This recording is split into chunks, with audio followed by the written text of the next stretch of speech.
ধামরে যাদবপুর ইউনিয়নে বিএনপির উদ্যোগে ইফতার মাহফিল অনুষ্ঠিত।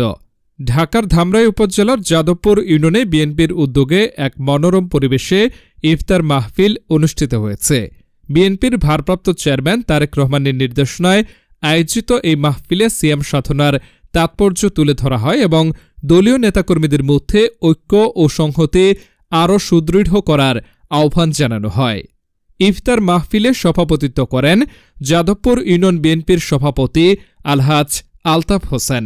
অনুষ্ঠানে প্রধান অতিথি হিসেবে উপস্থিত ছিলেন ঢাকা জেলা যুবদলের সভাপতি ইয়াসিন ফেরদৌস মুরাদ।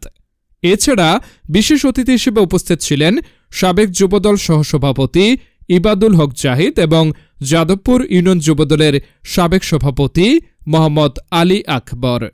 অনুষ্ঠানে বিএনপি ও অঙ্গ সংগঠনের বিভিন্ন পর্যায়ের নেতাকর্মীরা অংশ নেন। স্থানীয় নেতাকর্মীরা মনে করেন এই ইফতার মাহফিল দলীয় সংহতি আরও দৃঢ় করেছে এবং ভবিষ্যতেও এই ধরনের উদ্যোগ দলকে আরও সুসংগঠিত ও ঐক্যবদ্ধ করবে।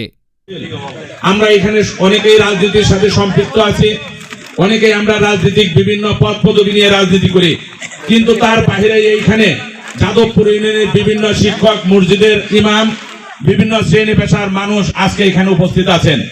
আমাদের মূল লক্ষ্য এবং উদ্দেশ্য একটি, আমরা যদি জনগণের ভোটে নির্বাচিত হয়ে রাষ্ট্রীয় ক্ষমতায় আসতে পারি, আমাদের প্রিয় নেতা জনাব তারেক রহমান সকল শ্রেণী পেশার মানুষকে নিয়ে রাষ্ট্র পরিচালনা করবেন এবং সেই উন্নয়নমূলক কর্মকাণ্ডের সাথে প্রত্যেকটা শ্রেণী পেশার মানুষকে নিয়ে তিনি উন্নয়ন কর্মকাণ্ড পরিচালনা করবেন। আমরা তার